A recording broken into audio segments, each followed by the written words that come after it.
Halo, kembali lagi dengan saya Arnila Cantika Standing Room dari Universitas Dian Nuswantoro pada mata kuliah Sistem Informasi Geografis. Di sini saya akan membuat data atribut tabel untuk memenuhi tugas UAS pada semester 5. Kita siapkan dulu digitasi Kecamatan Semarang Barat, lalu klik kanan, open atribut tabel. Nah, setelah diklik akan muncul tampilan seperti berikut. Bisa kita edit dan add field. Kita bisa menambahkan kelurahan. Kita bisa ketik pada nama itu ketik kelurahan, lalu tipenya kita ketik pilih teks atau string, dan lengthnya itu bisa kita ketik 50. Selanjutnya akan muncul seperti berikut. Yang pertama ID, yang kedua kecamatan, yang ketiga kelurahan.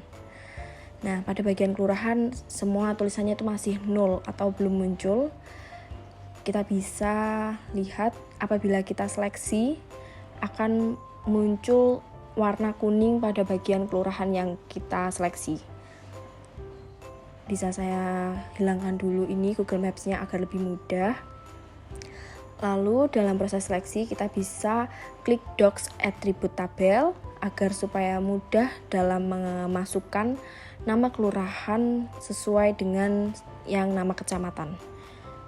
Kita masukkan secara manual, seperti yang nomor 1 itu Bojong Salaman, lalu nama kelurahannya juga Bojong Salaman. Selanjutnya sampai 16 kelurahan kita isi secara manual dengan data yang sesuai, agar keluar warna kuning dan seperti gambar berikut. Selanjutnya bisa diisi manual sampai selesai. Ini saya isi dahulu sampai 16 kelurahan.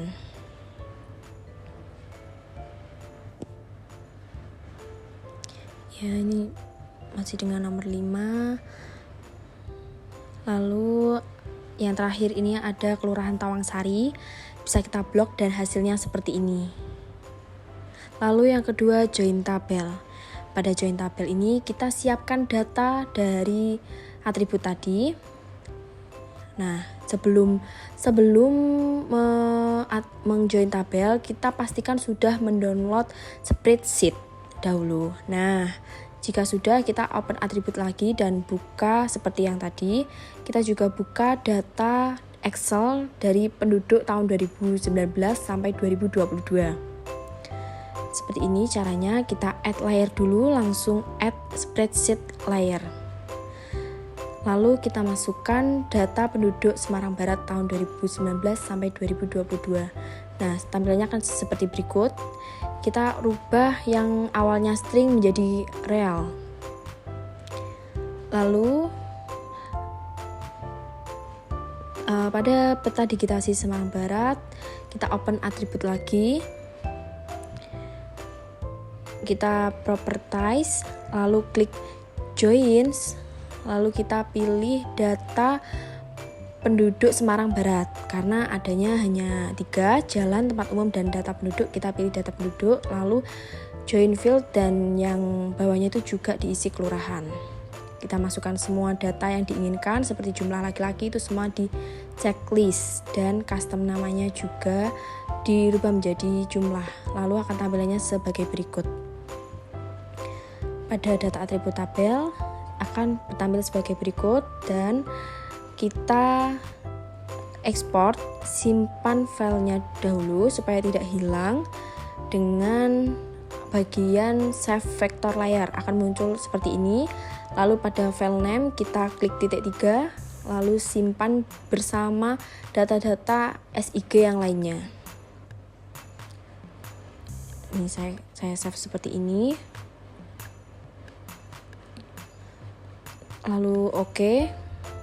Nah, ini tampilan sudah tersimpan. Supaya datanya tidak hilang, ini tampilannya seperti ini, lengkap. Terus juga dari 2019 sampai 2022 lengkap tampilannya. Lalu bisa diblok seperti ini. Nah, nanti akan muncul warna kuning pada 16 kelurahan yang mengartikan bahwa atribut data sudah muncul dan sudah benar. Selanjutnya ada style peta. Di sini kita siapkan dulu file data digitasi Kecamatan Semarang Barat yang sudah dilakukan join tabel dan atribut data.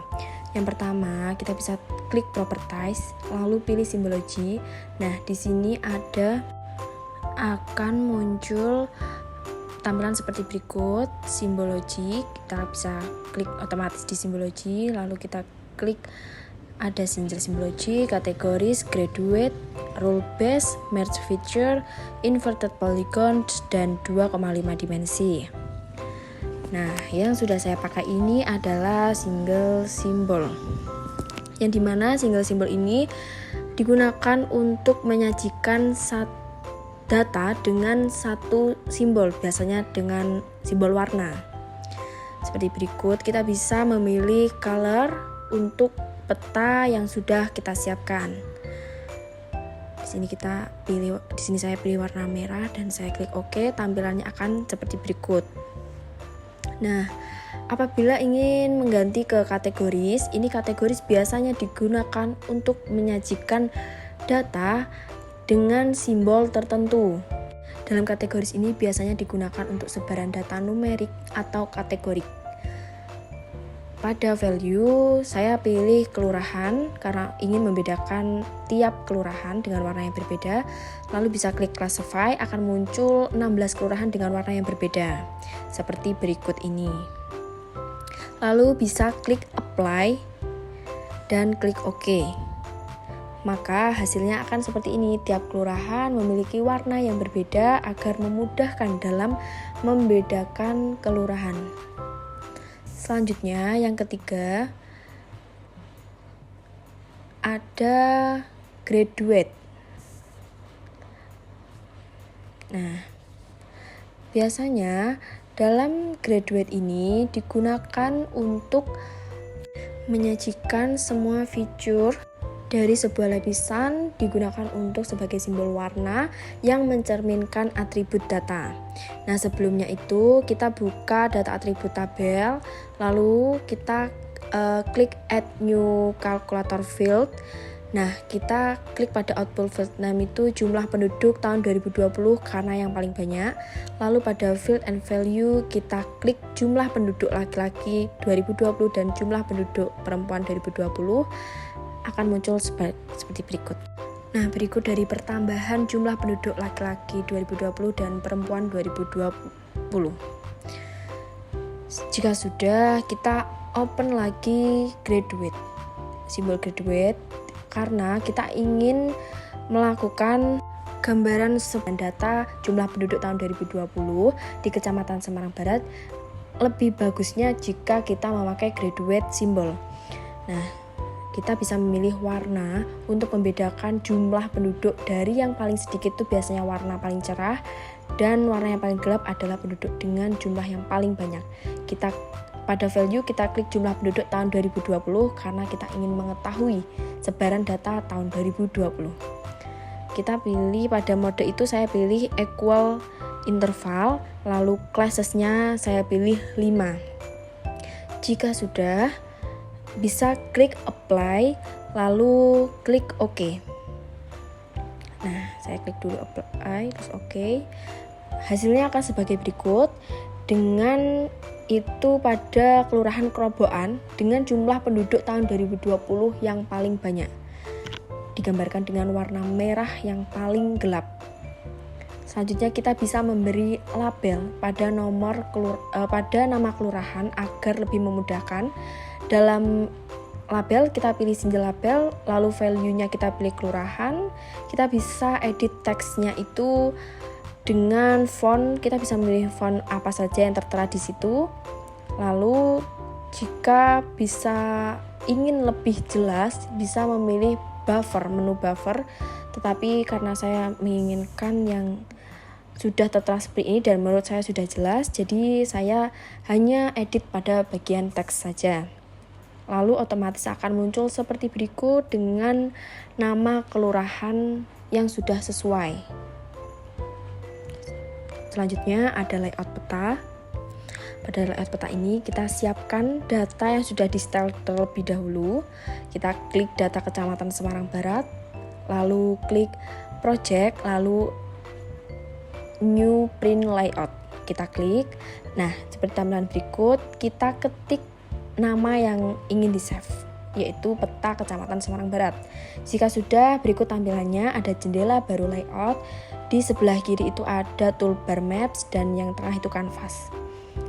Jika kita klik kanvas, akan muncul seperti berikut untuk mengubah ukuran dari kanvas ataupun yang lainnya. Kita bisa klik add new rectangle. Pada kanvas akan seperti berikut. Yang sebelah kiri juga. Yang sebelah kiri biasanya untuk keterangan. Kita klik, kita pastikan sudah sesuai dan benar. Jika sudah, kita klik add new map untuk memasukkan peta Kecamatan Semarang Barat. Nah, jika sudah masuk seperti berikut, kita bisa mengubah skala dengan yang paling kecil angkanya akan membuat peta tampak semakin besar. Saya tulis pada skala ini 40.000 dan untuk menggerakkannya bisa dipilih move to map seperti berikut. Ini saya masih menggerakkan untuk membuat peta tepat berada di tengah.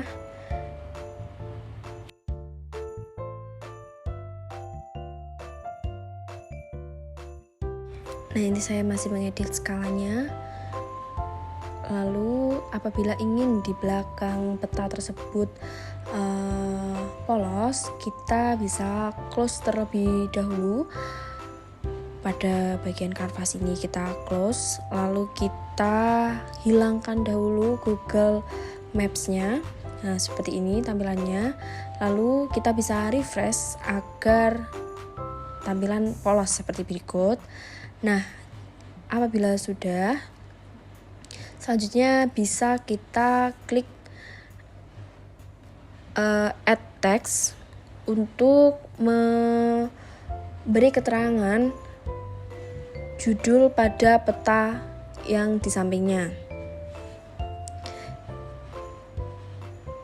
Kita bisa taruh teks tersebut di bingkai pada sebelah kanan. Lalu pada main properties itu kita klik judulnya, yaitu peta persebaran penduduk Kecamatan Semarang Barat tahun 2020. Setelah itu kita bisa mengedit fontnya dengan di sini ukuran fontnya itu masih 10.000. Saya ganti ke 16.000 dan fontnya saya ganti ke Montserrat agar supaya lebih tebal. Nah, ini saya sudah ganti ke ukuran 16.000. Lalu saya membuat fontnya di sebelah tengah, yaitu bisa diklik center dan yang kedua bisa klik add scale bar. Nah, ini untuk skala. Yang pertama kita akan membuat skala numerik. Kita milih stylenya itu yang numerik. Nah, kita pastikan dulu, kita edit dulu ukurannya, bingkainya agar pas dengan angkanya. Lalu kita add text untuk bertuliskan skala. Kita taruh di sebelah skala yang numerik. Kita sesuaikan dahulu. Kita edit fontnya, ukuran fontnya juga kita edit. Saya milih bagian middle agar tepat berada di tengah bingkai pada teks. Nah, jangan lupa pada judul ini saya beri frame agar terlihat lebih rapi. Lalu jika sudah mengedit semuanya, kita akan buat skala lagi dalam bentuk bar.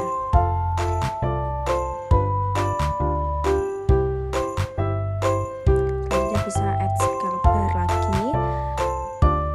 Nah, seperti berikut di bawahnya ini. Lalu pilih stylenya tuh yang single box.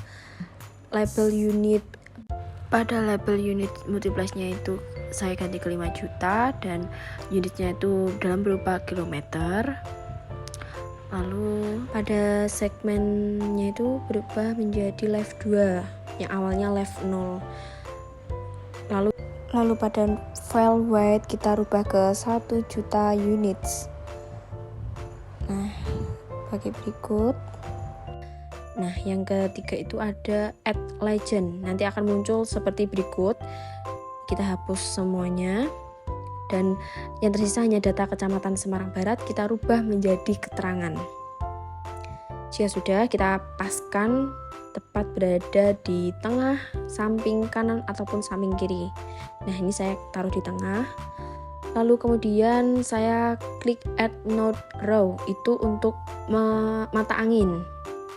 Nah, ini bisa sebenarnya milih stiker mata angin yang lainnya, tapi saya tidak ingin mengubah, jadi saya pakai yang otomatis. Saya sesuaikan dahulu berada di tengah, lalu kita klik raster image, kita add picture, lalu klik raster image, pilih pada tempat penyimpanan itu logo Udinus. Nah, jika sudah, masukkan logo Udinus. Yang bawahnya itu add text lagi untuk memberitahu peta dibuat oleh siapa dan tahun berapa. Kita buat ini, peta dibuat oleh Arnila Cantika Stening Room, saya sendiri pada tahun 2024. Kemudian edit fontnya, lalu di bagian center, tengah, dan di bagian middle. Saya edit, lalu saya save. Agar outputnya ini tidak hilang, saya save.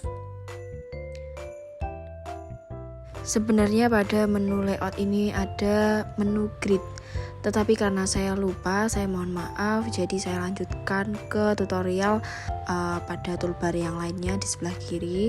Saya mohon maaf karena saya lupa menambahkan grid pada layout peta, dan berikut adalah tampilannya. Kita close dahulu, dan ini hasil akhirnya. Terima kasih. Wassalamualaikum warahmatullahi wabarakatuh.